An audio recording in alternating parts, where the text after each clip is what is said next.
안녕하세요. 자유교회 이진우 목사가 보내드리는 아침 묵상입니다.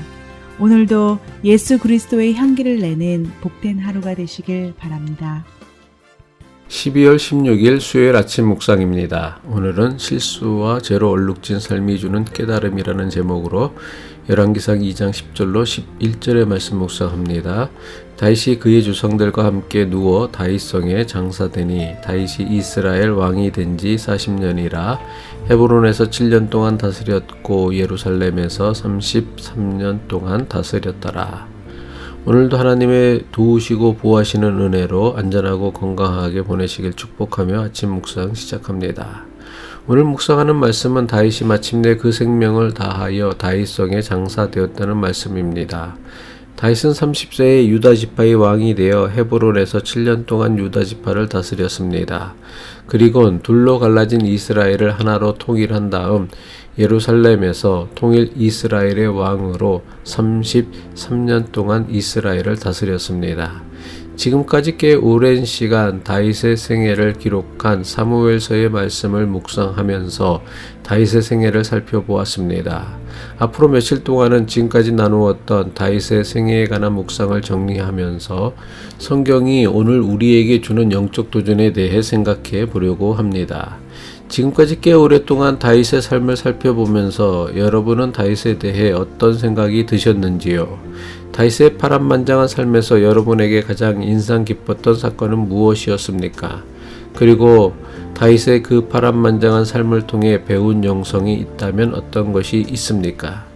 지금까지 꽤 오랫동안 다윗의 삶을 자세하게 살펴보고 묵상하면서 제가 생각하고 깨달은 것은 이렇습니다. 분명 다윗은 온갖 역경을 극복하고 이스라엘의 왕이 되어 40년을 통치한 성공한 왕임에 틀림이 없습니다. 하지만 다윗의 삶을 자세히 들여다보면 그 명성에 비해 실망스러운 부분이 더 많았다고 생각합니다.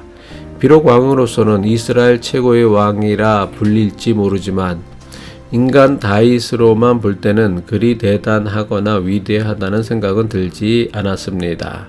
다윗이라는 이름은 신구약 성경을 통틀어 예수님 다음으로 가장 많이 거론되는 인물입니다. 다윗의 이름은 신구약 성경을 통틀어 903번이나 거론되고 있습니다. 성경에서 하도 많이 다윗을 이야기하니까 많은 교인이 막연하게 다윗이 대단히 거룩하고 완전한 삶을 살았던 사람이라고 생각합니다. 하지만 막상 다윗의 생애를 자세히 살펴보면 다윗은 이런 것들과는 꽤 거리가 멀었던 사람이었습니다. 물론 다윗은 이스라엘을 이스라엘 역사에서 가장 강력한 강대국으로 만든 대단한 왕이며 성공한 왕임에는 틀림이 없습니다. 하지만 인간 다윗으로만 본다면 그는 별로 대단한 것이 없는 그렇고 그런 인생이었습니다. 아버지에게서는 인정받지 못하는 아들이었으며 아내에게서는 충실하지 못한 남편이었으며 아들에게도 존경받지 못하는 불행한 가정의 아버지였습니다. 이스라엘의 왕이 아니라 한 가정의 아버지로서의 삶이나 남편으로서의 삶만 본다면 대단히 실망스럽기까지 합니다. 사무엘서는 이스라엘 역사에서 최고의 왕이라고 하는 다윗에 대해 그가 저지른 실수와 재해에 대해 자세하게 기록하고 있습니다. 사무엘서는 다윗이 이룬 놀라운 성공이나 업적보다 오히려 그가 저지른 실수와 재해에 대해 더 많이 그리고 더 자세하게 기록하였습니다. 사무엘서는 도대체 왜 이스라엘 백성들이 최고의 왕이며 영웅이라 여기는 다윗의 약점과 치부 그리고 그가 저지른 죄를 감추지 않고 낱낱이 드러낸 것일까요? 여기에는 인생과 신앙에 대한 매우 중요한 교훈이 있습니다. 그것은 바로 어떤 인생도 어떤 신앙도 하나님 앞에서 결코 온전하거나 완벽할 수 없음을 보여주기 위함입니다. 여기에는 이스라엘 최고의 영웅이라 칭송받는 다윗도 예외가 될 수 없습니다. 많은 사람이 더욱 나은 삶을 살려고 노력할 때 가장 흔하게 저지르는 실수가 있습니다. 자기 기준에 맞는 특정한 한 사람을 자기 인생의 모델로 정하고는 그 사람의 삶을 그대로 따라 하려고 하는 것입니다. 또는 소위 세상에서 성공한 사람들이라고 하는 사람들의 자서전이나 그들의 성공 이야기를 기록한 자기계발서라는 책을 읽고는 그들의 성공 방식을 그대로 모방하고 따라 하려고 합니다. 하지만 이런 책을 읽으면 읽을수록 자기 개발이 되기보다는 자기 절망에 빠지는 경우가 대부분입니다. 아무리 똑같이 따라 한다고 해도 그 사람과 같은 성공을 이루지 못하기 때문입니다. 시중에 판매되는 수많은 자서전과 성공 비결을 소개하는 자기 개발서는 자신이 성공한 이야기만을 확대 과장해서 기록한 글들이 대부분입니다. 이런 책에는 대부분 당신도 나와 똑같이 행동하고 선택하면 누구나 성공할 수 있다고 쓰여 있습니다. 하지만 막상 이런 책을 읽어보면 성공의 법칙을 배우기보다는 나는 성공과는 거리가 먼 사람이라는 자괴감에 빠지게 만듭니다. 누구도 소위 성공했다고 하는 다른 사람과 똑같은 삶을 살 수는 없습니다. 설령 그 사람을 최대한 모방하고 흉내낸다고 해도 성공이 절대로 보장되지는 않습니다. 왜냐하면 자서전이나 자기 개발서에 나오는 모든 성공 이야기는 책에서 나온 대로 살았기 때문에 성공한 것이 아닙니다. 성공한 다음에 자신들의 성공을 그럴싸하게 포장하기 위해 만든 이른바 조미료로 범벅이 된 만들어낸 가공의 이야기이기 때문입니다.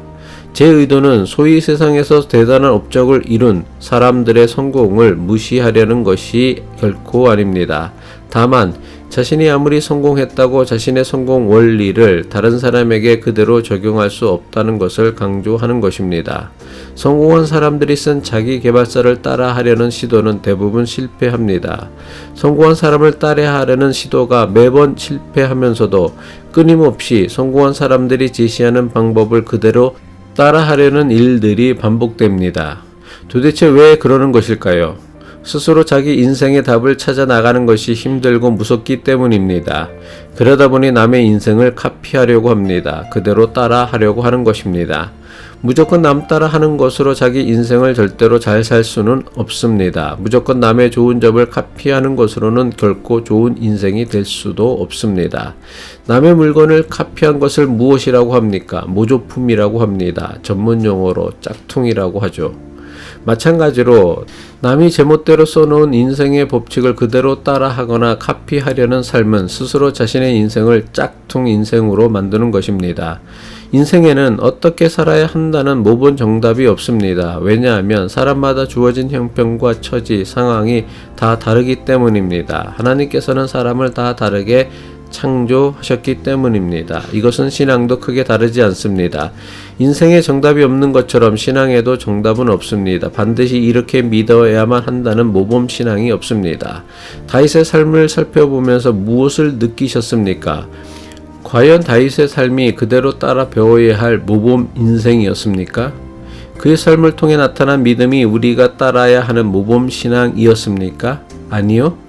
누구도 다윗과 같은 삶을 살 수도 없지만 그렇게 살아서도 안 됩니다. 실수와 죄로 얼룩진 다윗의 삶을 통해 우리가 깨달아야 하는 중요한 사실은 세상에는 완벽하고 완전한 사람은 하나도 없다는 것입니다. 결국 우리가 믿고 의지해야 할 분은 하나님이지 결코 사람이 아니라는 것입니다. 다윗의 삶을 통해 우리가 반드시 보아야 하는 것은 다윗의 삶에 나타난 하나님의 은혜와 사랑 그리고 징계와 용서이지 다윗이 아닙니다. 이것이 실수와 죄로 얼룩진 다윗의 삶이 우리에게 주는 가장 중요한 메시지입니다. 기도하겠습니다. 우리 인생의 주인 되시는 하나님, 실수와 죄로 얼룩진 사람에게 필요한 것은 오직 하나님의 사랑하심과 긍휼하심 그리고 용서임을 깨닫게 하옵소서. 오늘도 우리 인생에 하나님의 긍휼하심과 용서를 베풀어 주옵소서. 예수 그리스도의 이름으로 기도합니다.